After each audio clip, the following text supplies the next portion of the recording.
I'm Dr. Fodero, a board-certified plastic surgeon, and I'd like to take you through an actual rhinoplasty consultation.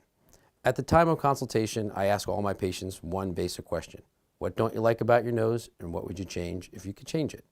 I will sit down with them and actually draw the changes that I would make to make their nose the desired nose.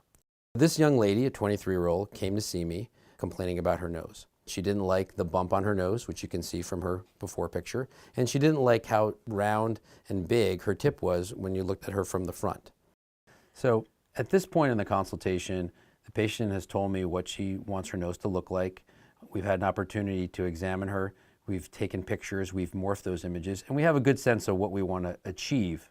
So at this point, I like to draw exactly what I would do to her nose to make it look the way she wants. And I find this is very powerful for the patients, and it also helps me work through the surgery, the upcoming surgery. So for her, I'm going to make a small incision between her nostrils, an open rhinoplasty, and I'm going to expose the tip and the bridge of the nose. And then I'm going to approach the septum from the top. So the first thing I'm going to do for her is I'm going to trim a little bit of the septal cartilage. This is cartilage and this is bone, and we're just going to remove a little bit of this cartilage. And what that's going to do is it's going to start to straighten the nose, which is a little deviated, and it's going to bring her tip up ever so gently because she needs a little bit of rotation there.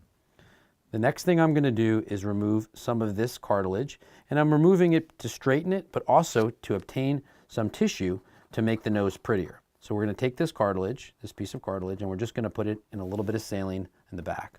And then I typically will remove a little bit of this bone, which will get removed. And so now what we've done is we've rotated her tip up, we've straightened the inside of her nose so her breathing will be better, and we've gotten some material to make her nose prettier. That would be the first part. It's very important that in a good rhinoplasty, the bridge of the nose and the tip of the nose are balanced. So whatever we do here, we want to make sure that we do something similar that will blend these two together. So for this young lady, she had a bump in her nose, and that bump is made up of bone up here and cartilage. And the first thing we're going to do is we're going to take a rasp and file down the bone until it's nice and straight, and then we're going to take a knife or scissors and gently remove a little bit of cartilage until this is the way we want it to be.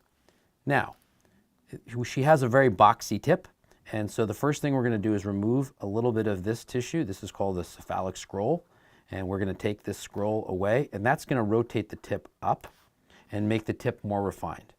I typically will put a few sutures in here to refine the tip even more. And so between this maneuver and this, we've now recreated a better proportion between the bridge and the tip. Now, that cartilage that we removed before, we're going to take a little strut like this, and we're going to take that cartilage and put it in here. It's called a columellar strut, and that's going to keep her tip out in a proper position and help rotate the tip as well and stabilize all this good work that we've done. So at this point, from the side, she'll have a nice profile with a refined tip, but now we'll have what's called an open roof. When you take down the central portion of the bone, you're going to end up with bone, flat space, bone. And so now we need to close that. So with a little punch, we're going to make little cuts in the bone here and here using a little osteotome and these little tiny cuts. And once there are little cuts in the bone will gently move in. So the bones were here, and they're going to move in and like this, and what that will do is that will narrow the nasal bones, which will be desirable in her case, and will also get rid of that open roof. So once this is done, I call this is kind of when the magic happens, because the bones move, and then the cartilage that's below is connected to the bones, so the whole sidewall will move in.